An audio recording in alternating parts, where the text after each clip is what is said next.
That's right.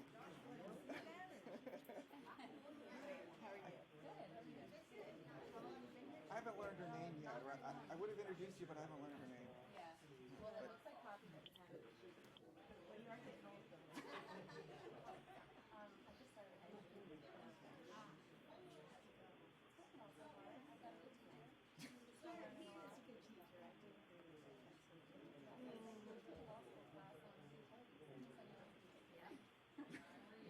aren't that many people out there, you're right, that probably would take it,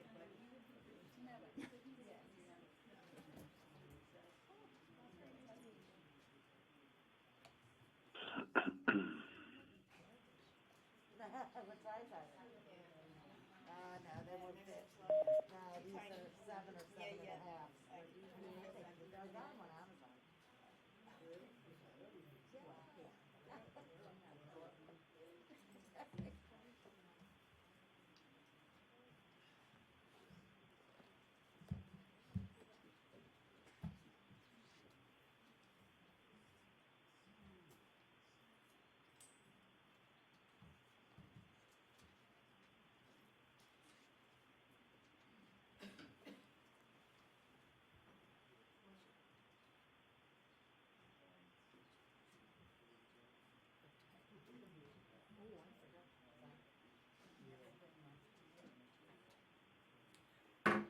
Good afternoon, everyone, and welcome to the July 27th Public Service Commission meeting.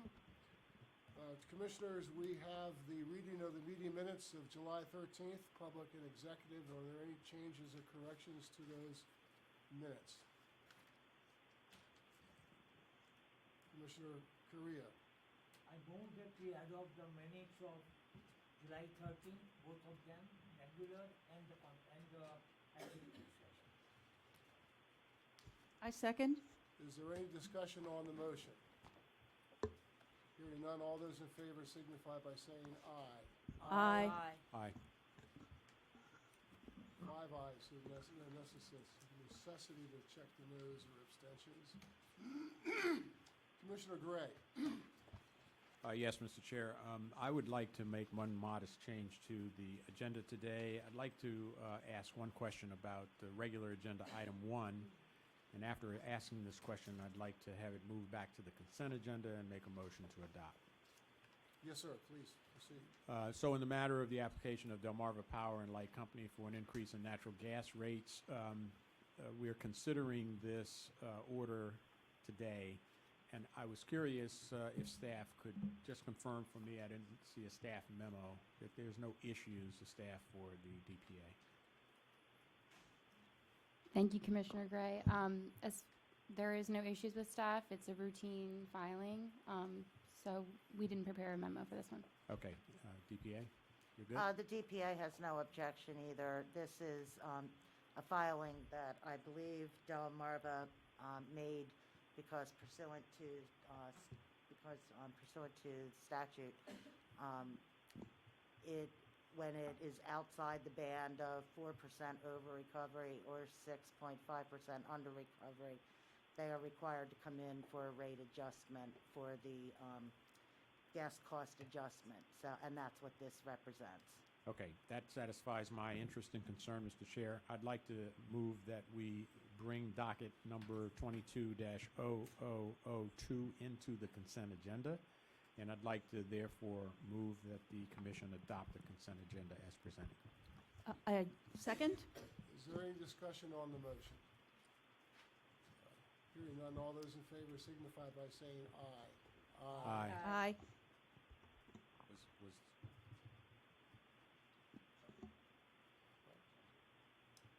Okay, so, Commissioner Gray? Your Honor, if I may, on behalf of Delmarva Power and Light Company, Brian Jordan, this is on the matter you just voted on. I just wanted to make clear that this is to implement the interim rates in our base case, effective August 14th. I didn't want to... Apologies. Yeah, there was just a little mix-up between DPA and Delmarva here. I just wanted to make clear that this is the implementation of interim rates under 306B. Did I move the proper item to the consent agenda? you did, Your Honor. Okay, so I'm clear. You did, I'm the goof up. That's all right. I'm clear on the response, and the confusion from my perspective is clear. Thank you. And thank you, Mr. Chair. Thank you. Okay, so then I guess number,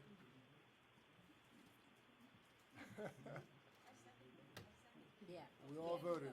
We We all haven't voted. voted. We haven't voted? No. Okay, so you're confusing me now. Okay, so we'll vote now. If you're voting aye, say aye. Aye. Okay, there are no noes, correct? No abstentions, and the motion carries. I could have sworn we voted on that one, but obviously I'm wrong. Number 2 is in the matter of the petition of the Delaware Division of the Public Advocate for a temporary reduction in the water rates of Tidewater Utilities pending the final determination of just and reasonable rates. And we have Ms. Iori here, Scott, and we have all read what you've had to write, and very informative. And Ms. Iori, this is your motion, so please proceed. Thank you, Chairman Winslow and Commissioners.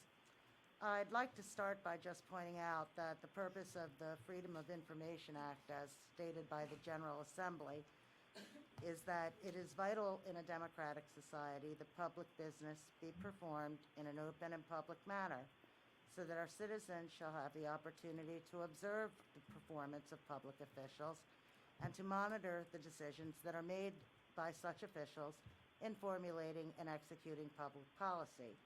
And further, it is vital that citizens have easy access to public records in order that the society may remain free and democratic.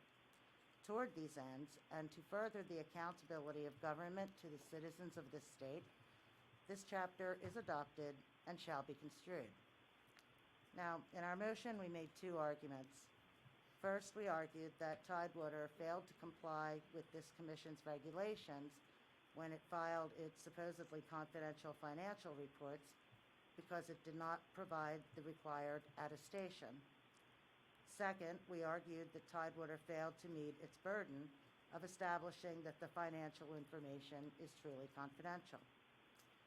In response to our contention that Tidewater failed to comply with the Commission's regulations regarding the filing of confidential documents, Tidewater attempts to push the burden of compliance on the DPA by complaining that the DPA never told Tidewater that the DPA had a problem with Tidewater's failure to submit the required attestation.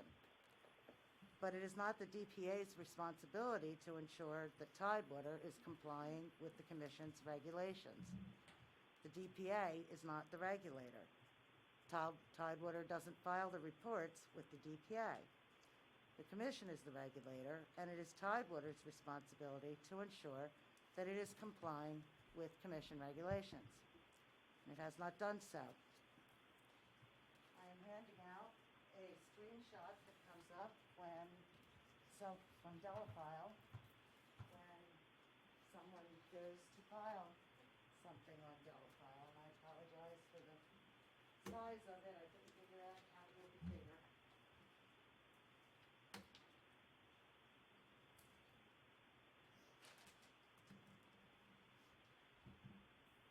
Be careful.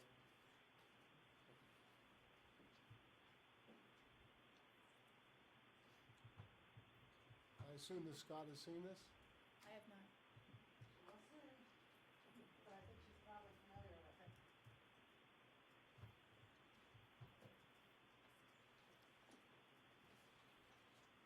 Thank you.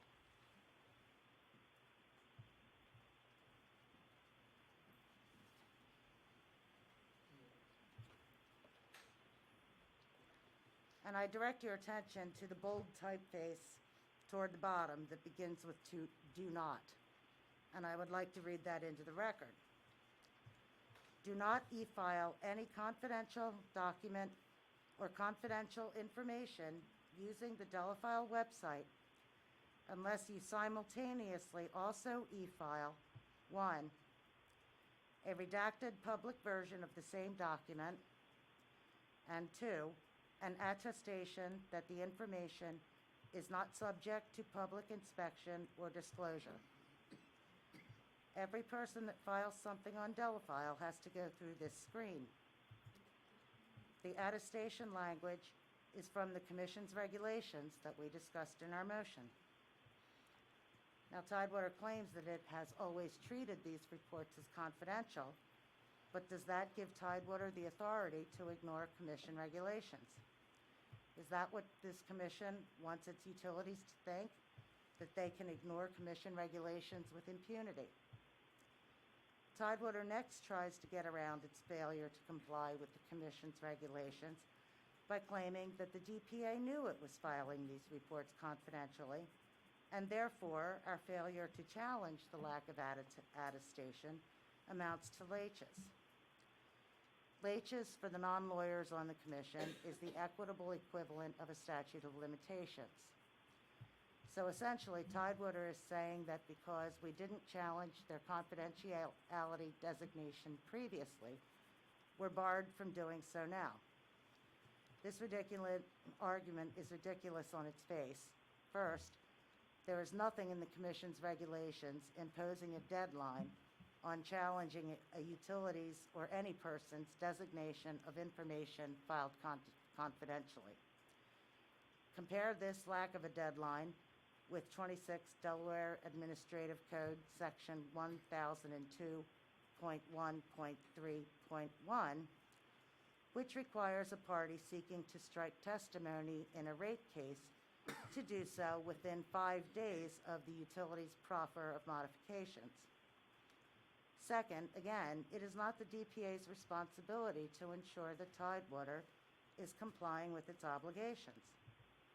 And Tidewater didn't file these reports confidentially because it was relying on the DPA's failure to challenge their confidentiality. But for the sake of completeness, let's go down that laches rabbit hole. For the DPA to be time-barred by laches, Tidewater must establish that the DPA had knowledge of the right complained about, but sat on its hands to the other party's detriment. In fact, the DPA did not know that Tidewater was filing the quarterly rate of return reports or the annual reports confidentially. Tidewater did not send copies of any of these reports to anyone at the DPA. I will hand out the next, which is cover letters for Tidewater's annual reports from 2014 through 2021.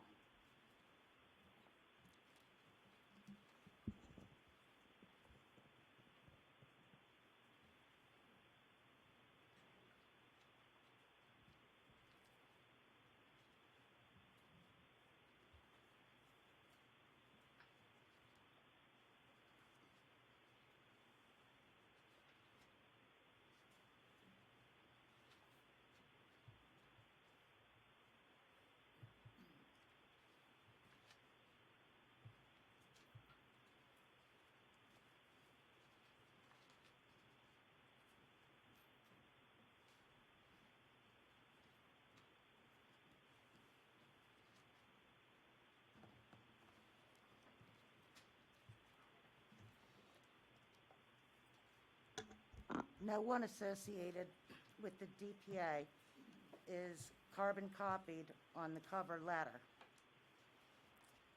And even if Tidewater had provided the DPA with copies, nowhere in these letters or the other covering documents does Tidewater attest to the confidentiality of the information in the reports.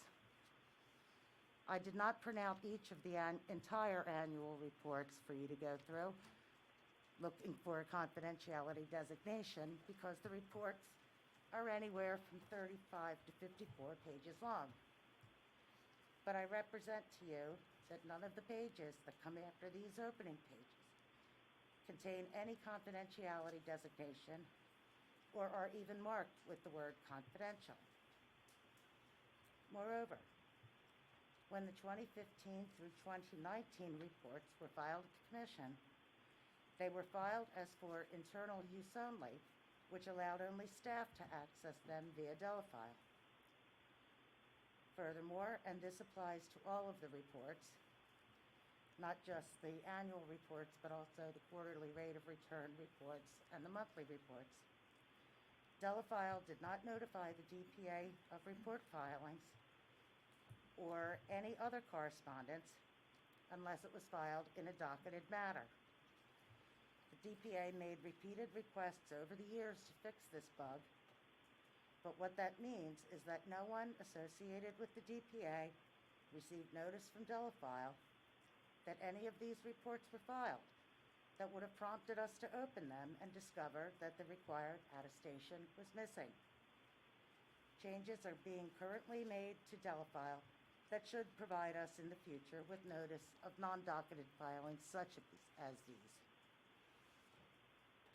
So the fact of the matter is, despite Tidewater's assertion otherwise, the DPA did not know that Tidewater was filing these reports confidentially, or that they did not contain the required attestation until we asked for them.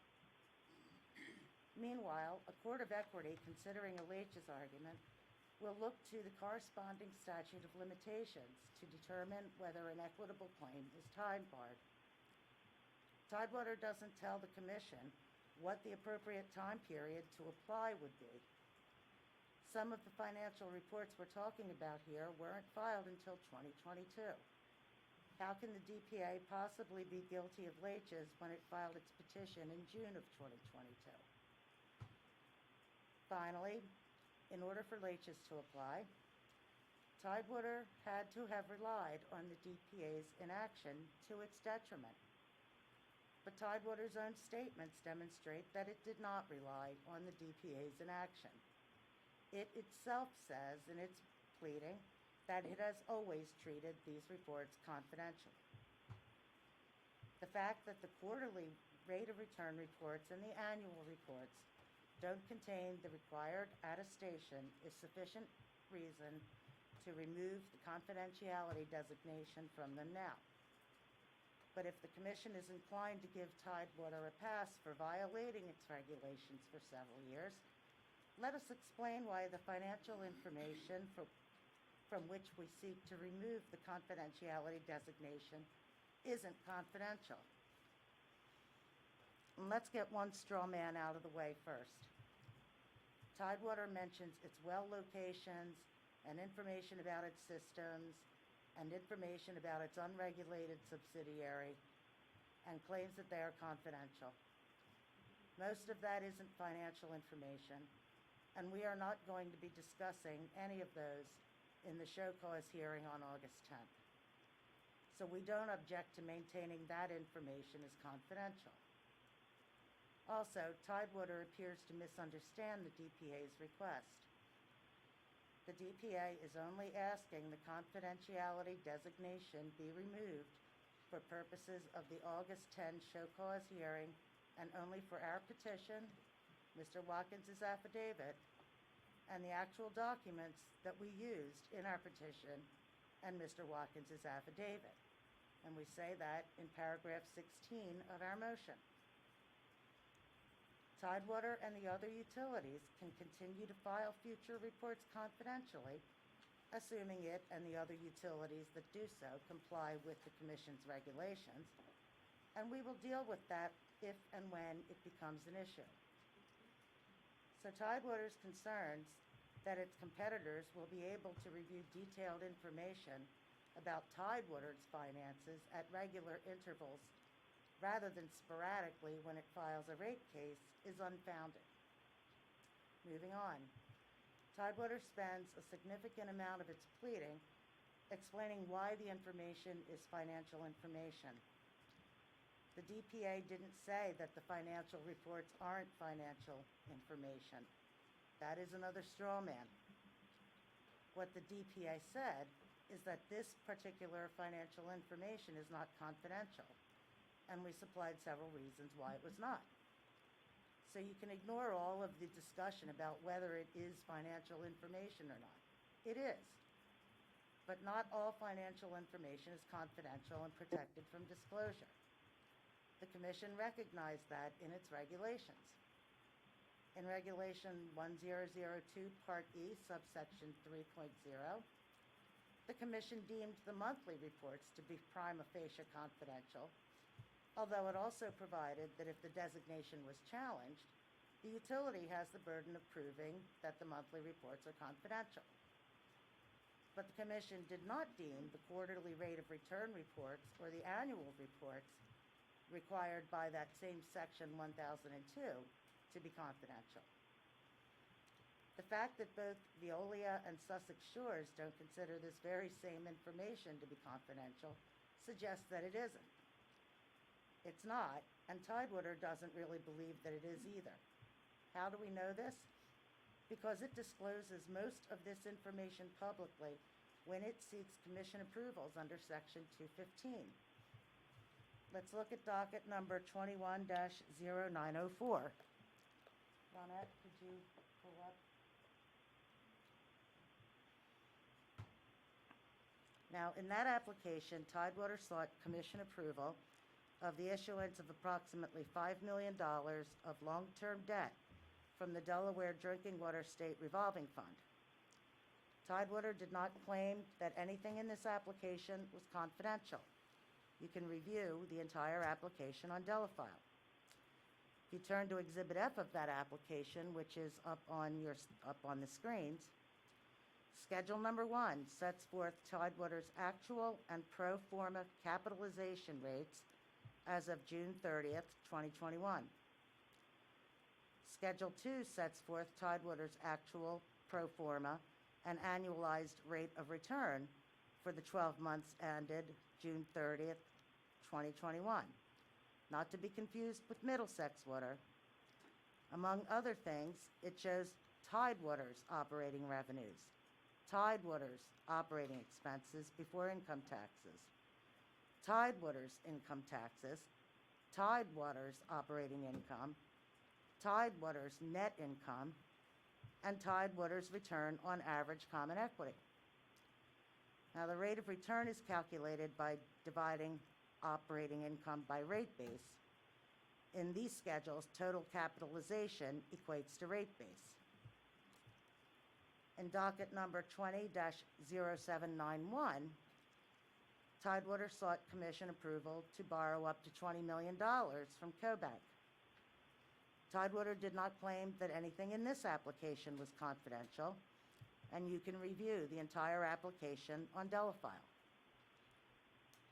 Tidewater's Exhibit F contains the same 3 schedules for the 12 months ending September 30th, 2020. In docket number 15-1597, Tidewater sought Commission approval of the issuance of approximately $1.2 million of long-term debt from the Delaware Drinking Water State Revolving Fund. Tidewater did not claim that anything in this application was confidential. Again, you can review the entire application on Delafile. Tidewater's Exhibit F contains the same 3 schedules for the 12 months ending September 30th, 2015. Essentially, these are income statements and balance sheets. So much of the information that Tidewater is trying so desperately to protect here has already been disclosed by Tidewater to the public. Now, the monthly reports that Tidewater files contain a balance sheet summary of year-to-date actual amounts for the following categories: customer advances, accumulated deferred state income taxes, accumulated deferred federal income taxes, regulatory liabilities, other deferred costs, total deferred credits, the company's injuries and damages reserve, and contributions in aid of construction, and then a total of capitalization and liabilities. Page 2 of the monthly reports breaks down all of these categories into greater detail by account, but the numbers in the broken out spreadsheet total the same as the numbers in the summary spreadsheet. And amounts for all of those categories are required to be included in Tidewater's publicly filed rate cases per the minimum filing requirements. Tidewater's next argument is that disclosure of the financial information would cause substantial harm to its competitive position. To support this assertion, it claims that it competes with both municipalities and investor-owned utilities for service territory. It points out that it objected to a FOIA request from Artesian for its financial information because disclosure of that information would result in substantial and harmful effects on its commercial and financial interests, in that they include financial information that allows Tidewater to attain and hold a competitive advantage over others. Well, we've already seen that they've already disclosed much of this information publicly, so that argument doesn't really fly. But Tidewater doesn't explain how disclosure of its quarterly rate of return reports, or its monthly reports, or the annual reports minus the information about its unregulated business and its systems and its wells, will cause it competitive harm. What is Artesian or Sussex Shores or a municipality going to do with Tidewater's quarterly rate of return report that will cause Tidewater competitive harm? What is Artesian or Sussex Shores or a municipality going to do with the fact that Tidewater's rate base is X that will cause Tidewater competitive harm? What is Artesian or Sussex Shores or a municipality going to do with the fact that Tidewater's earnings, which are based on the number of Tidewater customers paying Tidewater rates for Tidewater water and fire protection service, are Y that will cause Tidewater competitive harm? What is Artesian or Sussex Shores or a municipality going to do with the fact that Tidewater pays Z amount for chemicals that will cause Tidewater competitive harm? What is Tidewater or Sussex Shores or a municipality going to do with the fact that Tidewater has recorded P amount in, for example, account number 831010, that will cause Tidewater competitive harm? We don't know because they don't say. Tidewater also doesn't explain what financial information included in the reports allows it to attain and hold a competitive advantage over others. The financial reports do not include contracts that Tidewater has entered into with contractors or vendors or professionals showing who they are, what Tidewater is paying them, or what they are paying Tidewater. The financial reports do not include invoices showing who Tidewater's vendors and contractors and professionals are, what Tidewater pays to these vendors or contractors or professionals, or what they are paying to Tidewater. The only thing these utilities compete on is who can get a landowner or landowners to sign a request to be included in their service territory.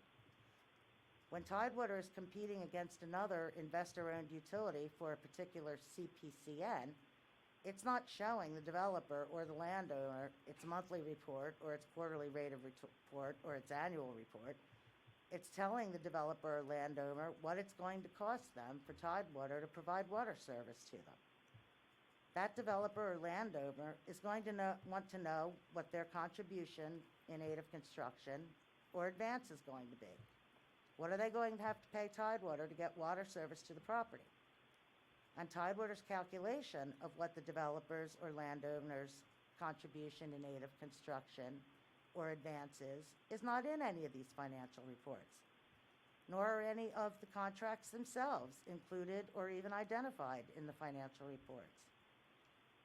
Now, we already know, based on their publicly available filed rates, that Tidewater has the highest water rates of any commission-regulated utility in the state of Delaware. And because rates are based on costs in Delaware, anyone can surmise, based on the publicly available filed rates, that Tidewater's costs exceed any other commission-regulated water utilities costs. So what financial information is in those reports that is so confidential that its disclosure for purposes of this proceeding will cause Tidewater competitive harm or will threaten some perceived competitive advantage? It is Tidewater's burden to prove that, not the DPA's. Lastly, Tidewater cites no Delaware authority supporting its contention that the financial information contained in the reports should remain confidential because it isn't a public record under Delaware's FOIA. It poo-poos the authority that the DPA cited as instructive because none of the cases involve the exact situation here. The DPA acknowledged that. We told the Commission we couldn't find any case law addressing this exact situation. Obviously, neither could Tidewater. First, it claims that the DPA ignored the Gore Court's finding that FOIA would not have compelled disclosure of valuation information because FOIA's definition of public records specifically includes commercial or financial information obtained from a person which is of a confidential nature. Apparently, Tidewater didn't read paragraph 11 of our motion. We specifically acknowledged if FOIA, that the court found, if FOIA applied to court proceedings, the court would have found that FOIA would have protected the valuation information of the privately held company. But what Tidewater ignores is that the court went on to find that other financial information allegedly protected from disclosure by FOIA was not, in fact, protected from disclosure by FOIA, and ordered that information to be unsealed because it would assist the public in understanding the dispute that the court had been called upon to resolve. And that was the point of the DPA citing the case. The information here will assist the public in understanding the show cause hearing that the Commission will conduct on August 10th. Tidewater dismisses the applicability of the amalgamated bank case because it was the interpretation of a private confidentiality agreement between the parties in a shareholder dispute. But Tidewater misses the point. The point is that confidential information isn't confidential simply because the person claiming it is confidential says so. The person claiming confidentiality has to establish it. Finally, Tidewater claims that the South Polk case is irrelevant because it also involves a shareholder suit. And anyway, its skepticism that old financial information is not confidential is incorrect. Again, Tidewater cites no Delaware authority for its claim that old financial data is non-public information under FOIA. This court is not governed by Wyoming law or District of Columbia law, which are the two cases that Tidewater cited. In any event, we cited this case for the proposition that the Chancery Court, which deals with questions of confidential financial information all the time, has expressed skepticism that financial information that is more than a year old is confidential. And Tidewater completely ignored the Attorney General's opinion 77-029 that we cited, in which the Attorney General concluded that financial disclosure reports submitted by state officials to the Public Integrity Commission, which obviously contained financial information, were public records subject to disclosure under FOIA. All this is to say is that just because Tidewater says this information is confidential doesn't mean it is. Tidewater has the burden of proving it, and it has not done so. All it has done is assert that it would suffer competitive harm. It provided no affidavit from any employee describing how it would be competitively harmed. In conclusion, then, the DPA's motion should be granted. Tidewater failed to comply with the Commission's regulations for filing confidential information because it did not submit the required attestation. Even if it had, the financial information is not confidential. Tidewater has not established that its disclosure will cause it to suffer competitive harm, and much of it has already been publicly disclosed in any event. Finally, the DPA is not barred by the doctrine of laches from bringing this motion. I thank you for your consideration. Thank you, Ms. Iori. Ms. Scott? Thank you, Chair Winslow and Commissioners. As Ms. Iori indicated, we're here today to respond to the Public Advocate's motion to remove the confidentiality designation from Tidewater's financial reports filed with the Commission per the requirements of 26 Delaware Administrative Code, Section 1002, Part E, subsections 3, 4, and 5. We filed a response on July 21st, 2022, a copy of which was served on all parties. Pursuant to the provisions of 29 Delaware Code 1002-02, commercial or financial information obtained from a person which is privileged or confidential is not subject to disclosure. Information has been deemed to be confidential if the disclosure of such information is likely to cause substantial competitive injury and the existence of actual competition can be established. I'm citing to Gulf and Western Industries versus United States, 615 F. 2nd, 527, and Khan versus Federal Motor Carrier Safety Administration, 648 F. sub 2nd, 31. Sorry. Oh, sure. Included in Tidewater's response to the Public Advocate's motion is an affidavit on behalf of Tidewater's president stating that the financial reports in question are filed on a confidential basis because they, quote, contain confidential financial information, the disclosure of which would cause substantial harm to Tidewater's competitive position relative to providing water and wastewater services in the state of Delaware. As to the existence of such competition, also included in our response was a December 30, 2015 letter to the Delaware Public Service Commission from Tidewater's former counsel objecting to a Freedom of Information Act request filed by Artesian Water Company, which was requesting confidential records filed by Tidewater relating to Tidewater's 2014 annual report and consolidated financial statements. Tidewater's response reinforces Tidewater's position that such financial statements are confidential and that the disclosure of same would cause competitive harm to Tidewater. And it was Tidewater's competitor which made the request for such information, further evidencing the confidential nature of such information. And I cite here to Cortez Third Service Corp. Inc. versus National Aeronautics and Space Administration, 92 F. sub 8. Interestingly, once Tidewater filed a similar request for Artesian Water Company's financial reports, Artesian quickly withdrew its request, and the matter never went any further. The public advocate's argument that the reports filed by Tidewater cannot be considered confidential because they were not filed with an attestation, and therefore the confidentiality is waived, is a flawed argument. Tidewater has not waived anything. These reports have consistently been filed as confidential reports with the Commission and have been treated as such. The lack of an attestation should not nullify the confidential treatment afforded to documents meeting the requirements of 29 Delaware Code 1002-02. In addition, there is a rebuttable presumption that information claimed to be confidential is confidential until ruled otherwise by this Commission. Whether Veolia Water Delaware Inc. or Sussex Shores Water Company file their financial reports under a confidential designation is also of no consequence. The determination to be made is not what other utilities do, but whether the information filed by Tidewater meets the requirements for confidential treatment. We submit that it does.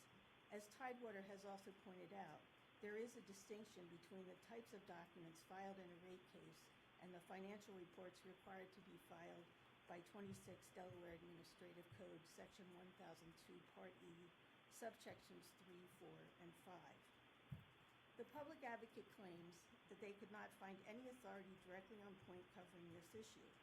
Yet there is a plethora of case law interpreting the provisions of the Federal Freedom of Information Act for which the exemption concerning the non-disclosure of confidential commercial or financial information is identical to Delaware's statutory exemption. And that citation is 5 United States Code, Section 552B4.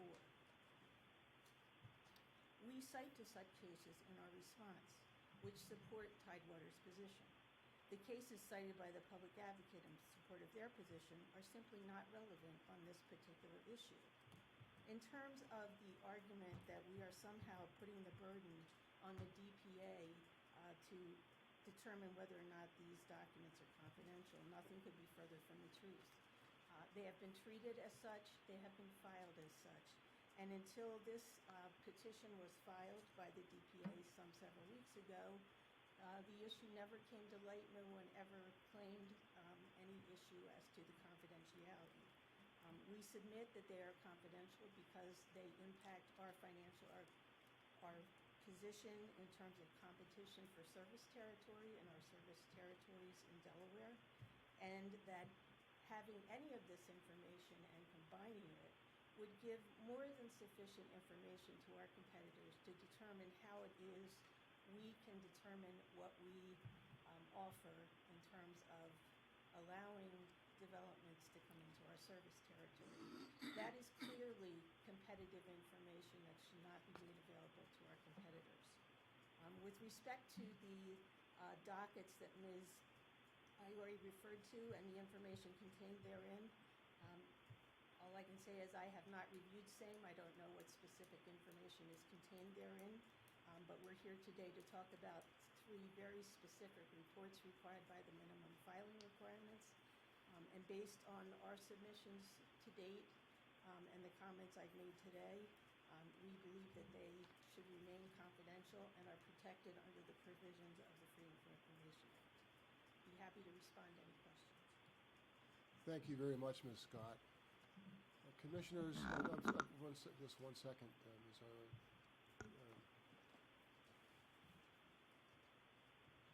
How about a short rebuttal? I would note in your Thank you, it will be opening- short. I will note in your opening comments that you used the word finally 3 times. Well, that was in relation to that particular issue. But who's counting? This really will be short. Tidewater admits that it is for the information to be confidential or deemed confidential. Its disclosure would have to result in substantial competitive harm, and also admits that actual competition can be established. Middlesex, Tidewater's parent, has admitted in its public filings that Tidewater is not subject to competition in providing service in its franchised area. The only competition is obtaining CPCNs. Now, again, Tidewater asserts that it will suffer competitive harm if this information is disclosed, but it didn't say how. It had every opportunity to explain how this information, how a competitor might use this information to cause competitive harm. But all it does is assert it. It does nothing to prove it. And finally, and I do mean that finally, I know that Ms. Scott said that she was not familiar with the information in Tidewater's that I had handed out, but Tidewater is charged with knowledge of what it files, and therefore its attorney is charged with that same information. Thank you. Thank you, Ms. Iori. Are these documents part of the record? I don't know what you mean by part of the record. They were not attached to any of our filings, and since Or we they have did- not had an evidentiary hearing on this is a oral argument only. I use them to rebut arguments that Tidewater made.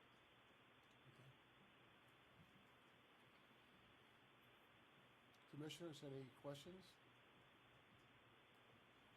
Mr. Gray? Thank you, Mr. Chair. Ms. Scott, first, you say 3 specific reports. Can you define what these reports are, scope and the contents of the reports and information? They're the monthly financial reports, the quarterly rate of return reports, Sorry, monthly financial? quarterly rate of return, Yeah. annual financial reports, all listed in the minimum filing requirements. Okay, so do have a curious question insofar as access by the public. Would I find the annual report for Tidewater on the internet if I were to do a search? I don't believe so.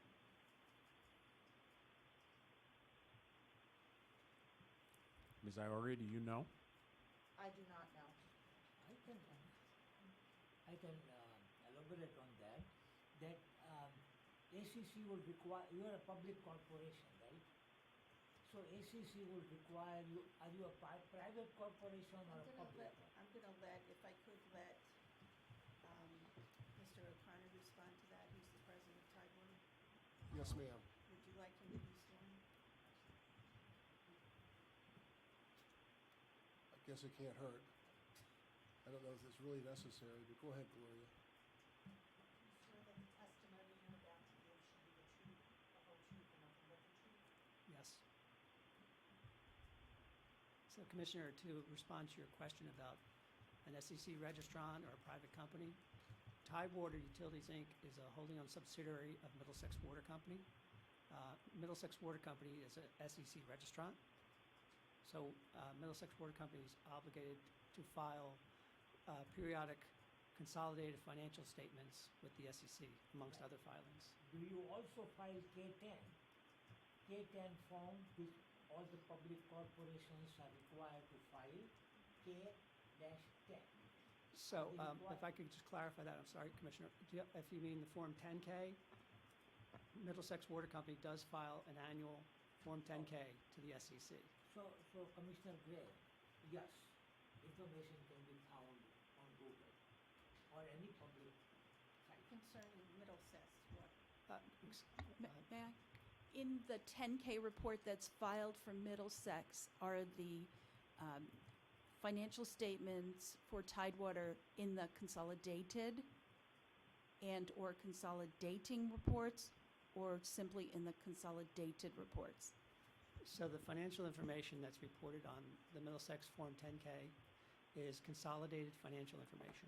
It doesn't, it's not consolidated. It doesn't show Middlesex, Tidewater, and 6 or 7 other entities that are part of that consolidated group. It shows the combined, the consolidated financial activity of the whole group. So to be clear, in no part of the 10K report is the Tidewater financial statement, income statement, and/or balance sheet in a consolidating form, in That your is knowledge? correct. Okay, good. So, Mr. Chair, I'd like to go back to my original question, and I'll have this person take a stab at it. The first 2 answers were I don't know. Question is, if I were to do a search, would I find Tidewater annual reports online? Commissioner, I have not done that search, so I cannot answer that. But the internet is full of lots of things. So. Okay. But if it's on the internet, it's not because Tidewater or its parent company posted it out there. Fair statement. Ms. Scott, the nature of the competitive harm, how? As I indicated previously, the nature of the competitive harm is in terms of if we live in a society where data is king.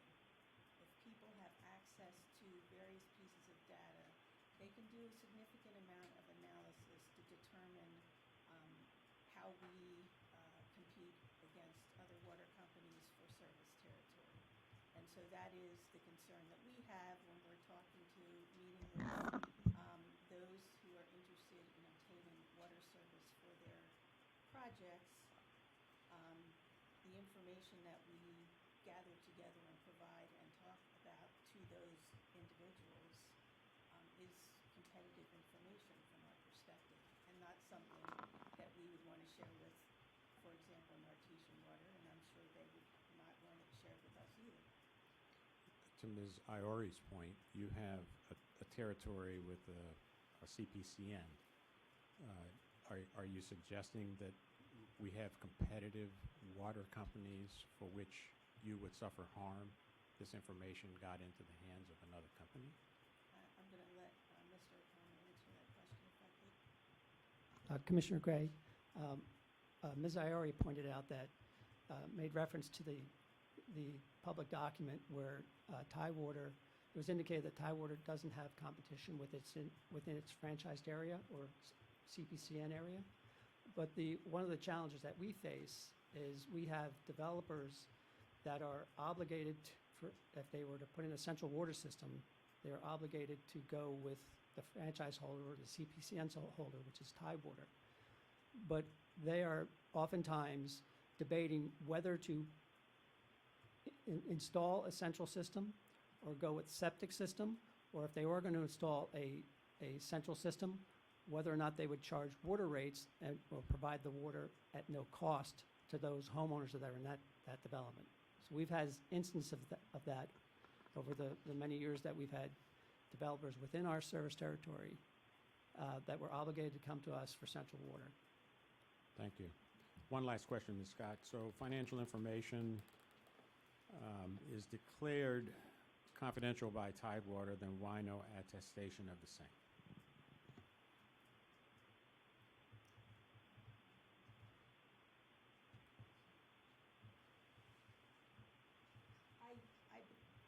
And I don't know this for certain because obviously I was not involved in making the filings. But I understand that I know for sure, when you make filings on Delta File, you can file them confidentially by checking the tab that says confidential. And despite the fact that the DPA has pointed out that there is some disclaimer language about how confidential filings should be made, I'm not so sure that everyone necessarily looks at that disclaimer language. So, Commissioner Gray, if I could add to that.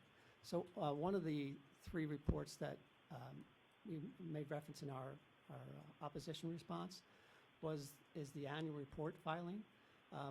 Tidewater does not file that through Delafile.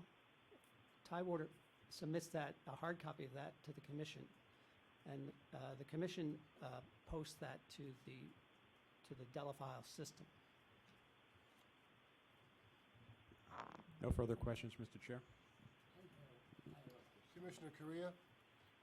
This is not a question for you, but just a comment that when you have borrowed $5 million from the SRF fund, now when you go to executive director and the council people, you submit so much of financial information, so much, and I have gone through that page after page.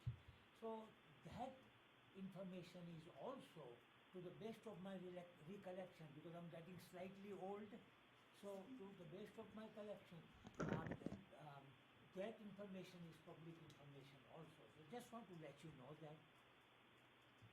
Thank you. Yes. Right. Ms. Scott? When Delmarva Power and Light files their documents, do they file a quarterly report like you're asking to be held confidential? my understanding is that Delmarva files quarterly ROR reports confidentially, yes. Do you agree with that, Ms. Iori? I don't know. I didn't check Delmarva's. We checked the other water companies. And that was a negative on them. And Veolia and Sussex Shores do not file them confidentially. They file them publicly. Scott, if we ruled that you have to reveal the information, that would mean that the other water companies and Tidewater would be on the same level playing field. Wouldn't that make the playing field, at least for as far as the consumer's perspective is concerned, more competitive and enhance competitiveness?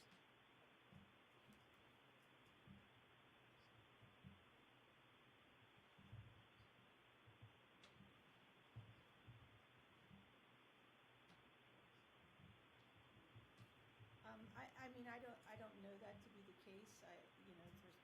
There's competition in the market already, which I'm sure generates competitive rates between those customers coming to, whether they're coming to Tidewater, whether they're coming to Artesian, whoever they're coming to, because whoever it is trying to attempt to get the best rates that they can. Well, by looking at the information that the public advocate wants to be revealed, someone would know what your quarterly income was, correct? Yes. But they wouldn't know. It's just like the thermos bottle, isn't it? I mean, how are they going to know that money got there? Isn't the secret really in the way you're getting to the bottom line and not necessarily the bottom line? Well, I believe our position is there's sufficient information contained in those reports that someone can get to the bottom line and do a variety of calculations and find out lots of information about us and our operation. Just merely from the income information. Lots of people would love to make big money on data and analytics these days, Chair Winslow, and the basis for that is so that they can get to the very finite information that their customer may be looking for to have a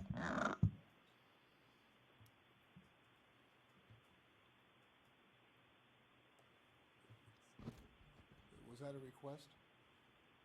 I'm sorry, I heard a noise over there. Uh, I wasn't sure if that was Ms. Iori. She's usually not that quiet. I don't know whether you want to hear from me or not. Well, we always want to hear from you. Well, not always. That was a No, bad. I was going to say that's not true, but Yeah. I don't know But whether you want to hear from me on that particular issue Yes, or I not. would. I'd like to hear from you on that particular issue. With all due respect to council, what I'm hearing is a lot of scary stuff that might happen. But, I mean, when, you also have to look at the fact that they already publish this stuff publicly. Look at what is in their 215 application. The vast majority of the information that was included in our petition and in Mr. Watkins's affidavit, and about which he will be testifying, is the quarterly rate of return and income statements, balance sheets. Tidewater's already publishing those publicly when they file 215 applications, when they submit rate cases. I understand there is other information that Tidewater wants to keep confidential, and we'll certainly work with them. There's stuff in the monthly reports that we don't need for purposes of the hearing. And if Tidewater feels that strongly about it, and we don't need it, I'm happy to let them go on that one. But, the income statements and balance sheets, they're just simply not confidential. Mr. O'Connor, how often do you talk to Wall Street with respect to Tidewater? We don't generally speak to the investment community specifically about Tidewater. When we meet with them, we will speak with them about Middlesex and its operating companies, such as Tidewater in the Delaware area. And So- that information that you share with Wall Street, would that include your quarterly earnings? So the information that we share with Wall Streeters, investors, the public, has to be consistent with what we disclose in our filings with the SEC under the Fair Disclosure Act. So when we have meetings with Wall Streeters or investors, we don't provide them any detailed information other than that is already publicly disseminated. Commissioner Gray? Mr. Chairman, we're having a discussion about public disclosure of financial information for a public utility. And if the other water companies within our jurisdiction make these financial pieces of information publicly available, my inclination is to make a motion here that we adopt order number 10-10083 as submitted to support the DPA's motion. I second that. There is a motion to approve the DPA's order. Commissioners, do you have any questions or have any further discussion? Hearing none, all those in favor signify by saying aye. Aye. That was 5 ayes. Thank you all very much. That was very interesting, and perhaps we'll hear some more. Thank you, Commissioners. Thank you all.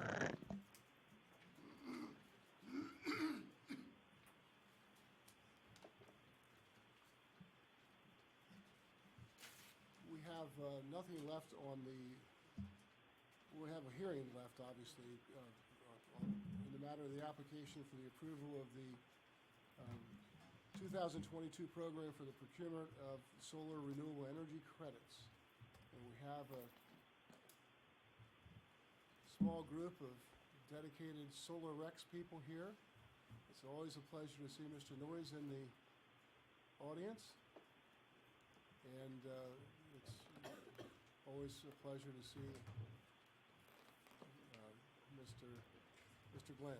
So, okay.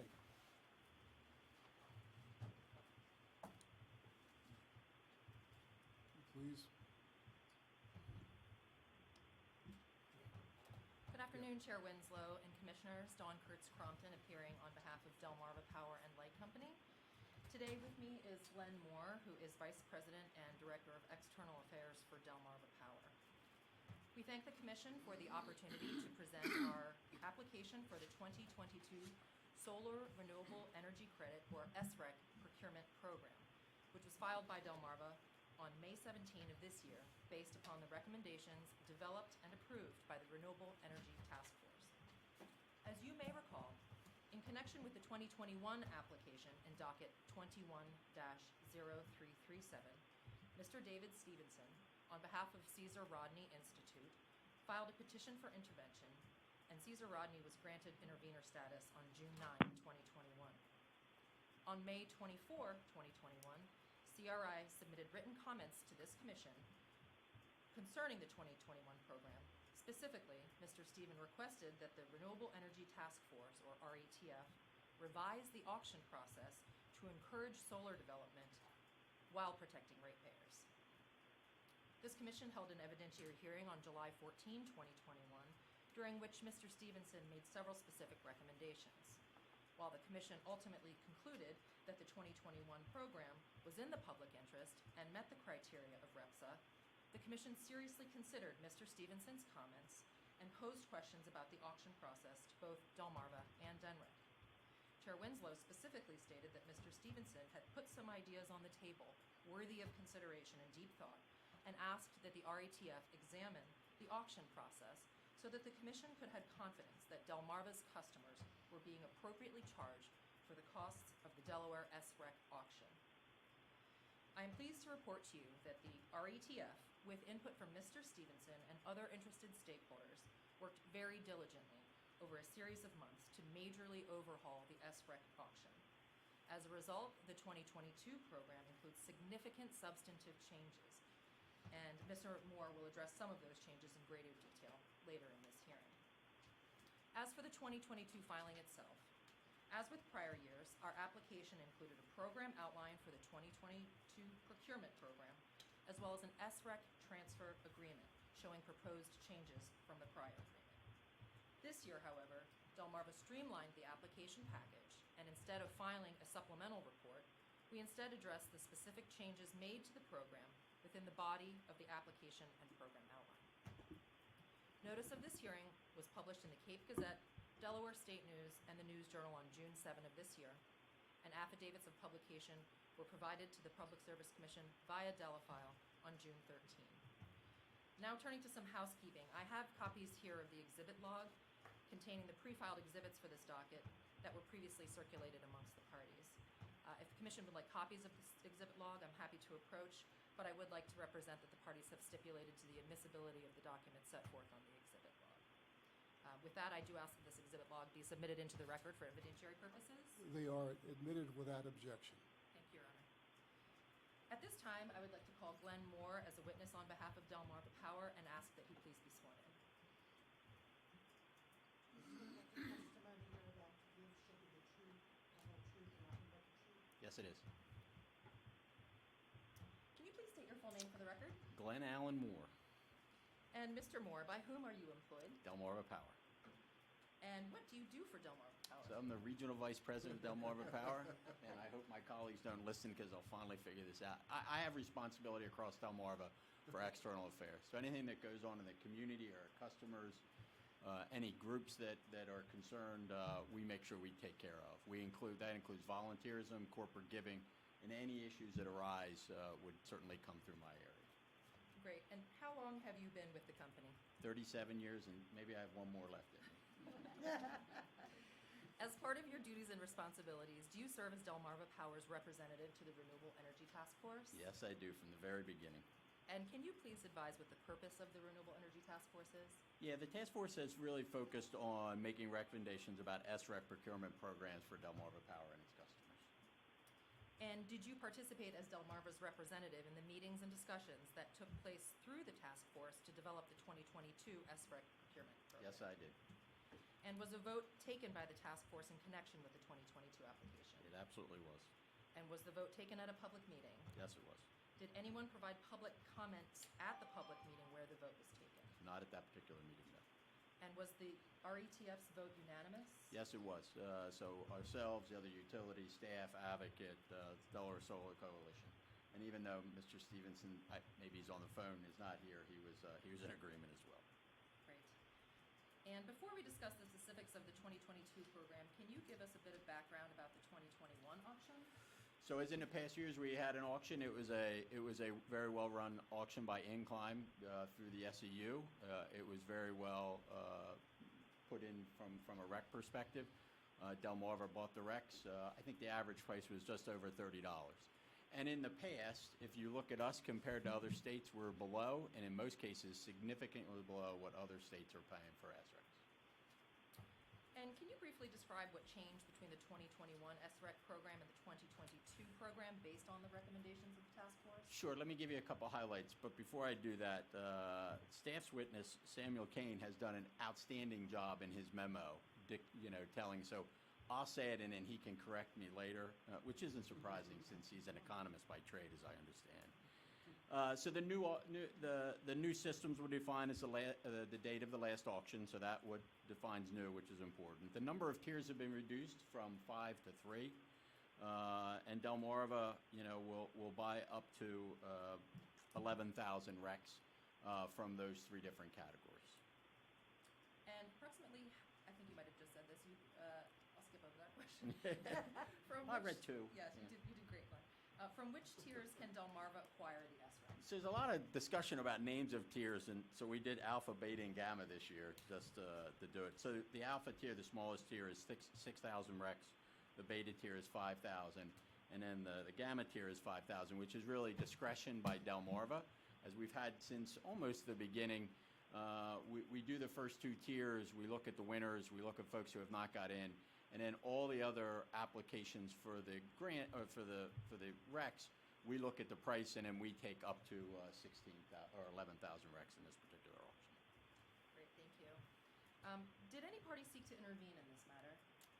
Yes, DENREC filed a petition to intervene on June 16th, and the DPA also filed a statutory notice of intervention on June 29th. Did I get that right, Gene? Okay, I guess so. And were any comments filed in response to this application? No. And did staff prepare a memo for the commission concerning this? Yes, a very good memo on July 20th. Thank you. Did staff reach any conclusions in its memo? Yeah, staff memo indicated staff support for the changes to procurement process set forth in Delmarva's 2022 application and recommends the commission approve the application. And do you have any other final comments to offer in connection with the application? If you don't mind, this process has been going on for a decade. We don't always get it right, but we usually get it pretty close. We grow and evolve over time. Mr. Stevenson and others have provided input. And I think each and every year the process gets better. And that process is a balanced process between, the cost to our customers, the legislation, which, looks at the solar industry in Delaware having an opportunity to put solar on the roof and get these recs. So all in all, I think this process has been collaborative. Drew and staff and others, Pam, I think we work diligently, and I think we meet that balance very well. Thank you, Mr. Moore. Mr. Moore is available for cross-examination.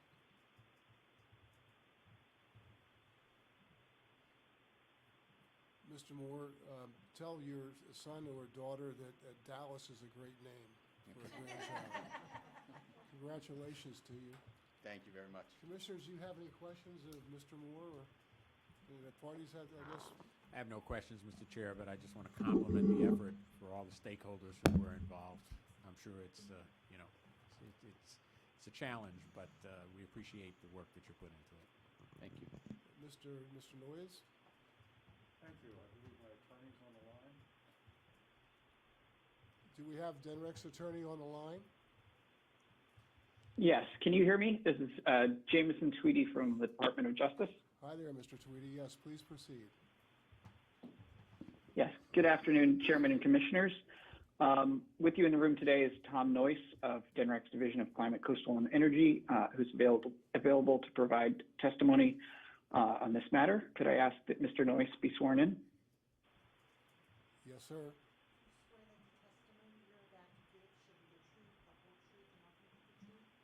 I do. Thank you. Mr. Noyes, can you state your name and workplace for the record? My name is Thomas Noyes. I work for the DENREC Division of Climate, Coastal, and Energy. We're located at 100 West Water Street in Dover. And what do you do at DENREC? My title is Principal Planner for Energy Policy. I'm the agency's lead for energy policy. And what are your qualifications to testify on this matter? I have more than 20 years of experience in state and local government policy and administration, including now 11 years with DENREC, and an MBA in finance from the University of Delaware. Specific to the task force, I was appointed as a member at its inception in 2010 and have worked with the task force since I joined DENREC in 2011, so Glenn and I have gotten to be good friends. I've represented DENREC before this commission for about 10 years. And what is the purpose of your testimony here today? Given the changes that we're instituting with this program, I want to take a few minutes to describe what's different here. I will, one, describe the strategic innovations we're introducing this year, including changes made in response to promptings from this commission. Describe how these changes affect the SREC program before the commission. Describe the work of the task force in developing the SREC procurement program. And I will conclude by recommending that the commission approve this application as meeting the requirements and policy objectives of REPSA. And I think this is background to everyone, but can you just quickly state the statutory mandate of the Renewable Energy Task Force? The mandate includes balanced market mechanisms, minimizing cost, establishing revenue certainty, including use of long-term contracts and auction mechanisms, and ensuring that systems of various sizes are financially cost-effective and viable in Delaware. And it's DENREC's views that this new strategy meets these mandates. And as a little more background, can you describe how solar has grown since the inception of the task force? This is a good story. Solar has grown from 818 systems totaling 8.8 megawatts at the end of 2010 to 6,800 systems totaling 140 megawatts at the end of 2021. And this is according to PSC certification records. And as to the price of SRECs, how do Delaware's SREC prices compare to those in neighboring states? We compared ourselves to New Jersey and Maryland, and the weighted average price in the last auction was $30.24. New Jersey offers 15-year contracts with fixed SREC prices in 12 separate tiers, ranging from $70 to $120, including $90 for net metered residential rooftop systems. The latest official data from Delaware's spot market program reported which was from 2020, reported their SREC price to be $66. We compare very favorably, and that was before this new program. Did you testify in the equivalent? Sorry? You're asking if I had testified in a comparable docket last year? I'm sorry. I thought someone was asking something. Did you testify in this comparable docket last year? Yes. And at the time, I emphasized DENREC's commitment to take a more thorough look at Delmarva's SREC procurement program. And I told this commission that we were convening the task force the following week to begin working on our SREC procurement strategy. And could you describe the role of the Renewable Energy Task Force in developing the 2022 SREC program? We met 8 times between July and March. Right at the outset, we emphasized that we wanted to take a more thorough look at our SREC strategy. Commissioners will be pleased to know that Ms. Knotts was sure to mention issues such as data analysis, cost, and efficiency raised by the Commission last year. The new approach we developed includes an SREC pre-buy program that I will describe in a moment. That includes features advocated by Mr. Slater and Dave Stevenson of the CRI. Mr. Stevenson attended several meetings of the task force and offered supportive comments at those meetings. We worked hard with all the parties to ensure that all the pieces work together as smoothly and efficiently as possible. At the end of this process, the task force approved this SREC plan unanimously. And could you describe in a little bit of detail what has changed from the prior auctions? The biggest change is what's not included in the auction itself. The creation of a new SREC pre-buy program, which uses Green Energy Fund grants to obtain SRECs for Delmarva using the Sustainable Energy Utility, or SEU, as the intermediary. This program will work in tandem with the auction to meet the requirements of REPSA. The program, which started June 1st, has 4 simple elements. Green Energy Fund, 1. Green Energy Fund has increased its grant levels to include the value of SRECs. 2. Green Energy Fund grant recipients agree to transfer their SRECs to the SEU using the standard transfer agreement. 3. Delmarva will buy these SRECs from the SEU and not the owners. And 4, Delmarva Power will pay the SEU's administrative costs for bundling and transfer the SRECs, as is done now. We expect these costs will be comparable to the administrative cost per SREC Delmarva is currently paying. This program will benefit grantees and Delmarva ratepayers alike. It will benefit ratepayers by providing Delmarva with a supply of low-cost SRECs outside of the auction. This will be paid for using the existing Green Energy Fund surcharge of 0.0356 cents per kilowatt hour, which is 34 cents on my most recent bill, that has been in place and has not changed for years. The pre-buy program will create a steady, long-term stream of SRECs accumulating every year. The program will benefit those installing rooftop solar by eliminating the need to navigate SREC markets.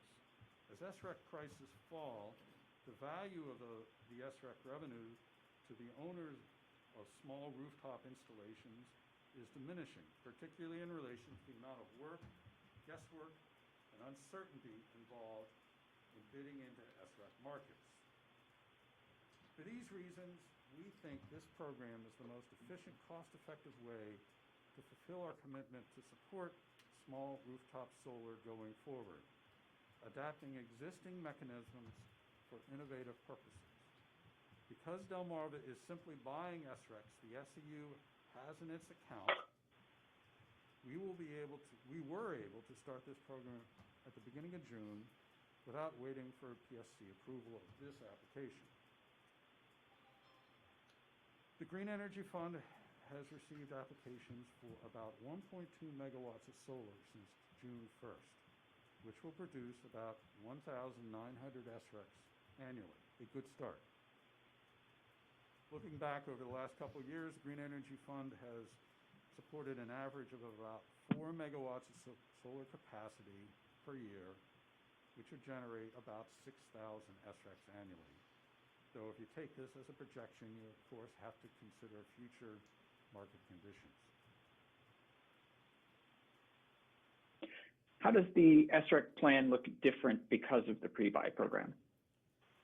The new streamlined tier structure, as described by Mr. Moore, represents a shift towards more simplicity and lower costs in 3 key respects.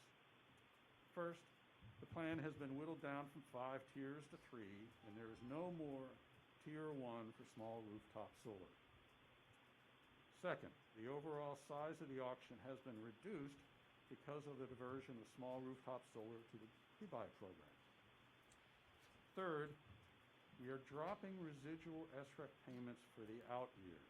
The SREC price will be the winning price for the bid price for the first 10 years, and will drop to 0 for the next 15 years, though of course Delmarva still has to pay a small administrative fee per SREC, as it does now.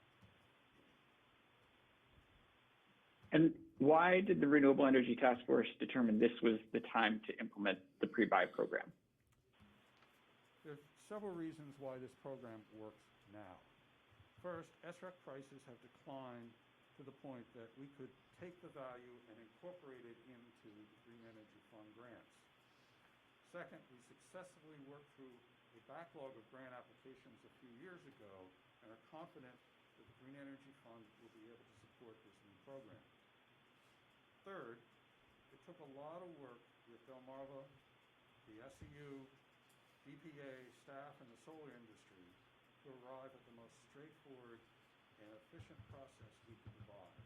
And by the way, this is the agreement between DENREC and the SEU to implement this program. It's one side of one piece of paper. Government Thank doesn't you. always work Could that you, way. oh, sorry. Go ahead. I was just asking if you could briefly summarize your testimony today. Of course.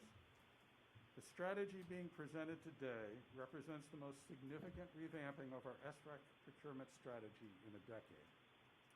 We have crafted a new pre-buy program for small-scale rooftop solar that takes this category out of the auction and streamlines the process for owners of small solar. The task force has crafted a simplified SREC procurement plan through the stakeholder process established by REPSA, builds on the experience of the last 11 years, supports a stable market for systems of all sizes, and balances all of REPSA's key considerations. DENREC respectfully requests that the Commission take note of this consensus we have forged and the significant strategic changes this program represents, and approve the 2022 SREC program as consistent with REPSA and in the public interest. And does that conclude your testimony today? Yes, it does. Thank you. Thank you very much. Thank you. Mr. Noyce is available for the Commission or other parties if there are questions. Are there any questions? No questions. No questions. Ms. Iori? Thank you, Chairman Winslow. The DPA does not have a witness, but supports the proposed program, and leave it at that.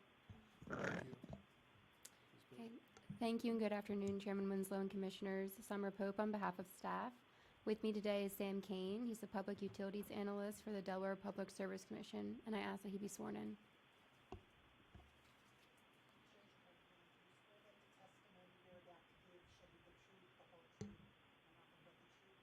I do. Would you please state your name and address? My name is Samuel Kane. My business address is 861 Silver Lake Boulevard, Dover, Delaware, 19904. And who is your current employer? My current employer is the Delaware Public Service Commission. What is your position? My current title is Public Utilities Analyst. What is your educational and professional background? I have a bachelor's degree in economics from the University of Florida, and I've been an analyst with the Commission for a little over a year and a half. And what is your role in the proceeding? I was the case manager on the docket. I reviewed the application for Delmarva's 2022 SREC program, and I attended the Renewable Energy Task Force meetings where the program was discussed. Can you please describe the purpose and intent of Delmarva's filing? On May 17th, 2022, Delmarva filed the application for the approval of the 2022 program for the procurement of solar renewable energy credits, or SRECs for short. The purpose of this filing is to provide Delmarva the opportunity to meet its SREC obligations as defined in Delaware's Renewable Energy Portfolio Standards Act through long-term contracts. The 2022 program is a continuation of the 2012 pilot program through the 2021 procurement program. The program allows Delmarva to leverage in-state and out-of-state SRECs, new systems and existing systems in an auction format, thereby minimizing program costs and costs to ratepayers, With much uncertainty regarding the future of SREC prices, the 2022 program, because of long-term contracts, allows Delmarva to hedge against price increases over the next 25 years. Besides giving Delmarva the ability to hedge, are there any other benefits associated with the 2022 program? Yes, the 2022 program also provides homeowners who have elected to purchase solar panels a potential revenue stream to help offset project costs. Similarly, the program extends that same potential revenue stream to larger commercial and utility scale solar systems, both in and out of state. This incentivizes solar adoption. Delmarva has asked the Commission in prior years to approve SREC programs. How is the 2022 program different from the 2021 program approved by Commission Order 9865? The primary differences are as follows. The number of program tiers has been reduced from 5 to 3 tiers. The new tiers are Alpha, Beta, and Gamma. Each tier has its own specific requirements for eligibility. The requirements for each tier are in the same spirit as last year's. Alpha is for new in-state small and medium scale systems. Beta is for new in-state larger systems. And Gamma is the discretionary tier for out-of-state systems and in-state systems that cannot participate in either Alpha or Beta tiers. For the 2022 program, new systems are defined as having an interconnection approval date on or after September 24th, 2021, which was the date of the last auction. The target quantity of SRECs to be purchased from systems under 2 megawatts has increased up to 11,000 from 10,000 in 2021. The long-term contract length has increased to 25 years up from 20 years. In addition to the contract length, the terms of the bid price per SREC has also changed. For the first 10 years, SRECs are paid at the bid price. For the remaining 15 years, the price per SREC will be paid at $0. There are clearly many changes that have been made to the 2022 program. How were the changes decided? The 2022 program was designed and tweaked over many months by the Renewable Energy Task Force, a group legislatively mandated to make recommendations about the establishment of a trading mechanism and other structures to support the growth of renewable energy markets in Delaware. The task force is also made up of cross-functional members that include state agencies, utilities, the sustainable energy utility, and the solar industry. All parties here today, staff, DPA, and Delmarva and DENREC, are active participants on the task force. All task force meetings are conducted in a public forum. Did the task force recommend the approval of the 2022 program? Yes, the 2022 program had unanimous support. And was the public made aware of this filing and given the opportunity to file comments? Yes, pursuant to Commission Order 10,047, on June 7th, 2022, Delmarva published public notice of its application, including deadlines for comments and intervention, as well as the time, date, and location of today's evidentiary hearing in the classified section of the Cape Gazette, the News Journal, and Delaware State News newspapers. No public comments were received. What are your recommendations?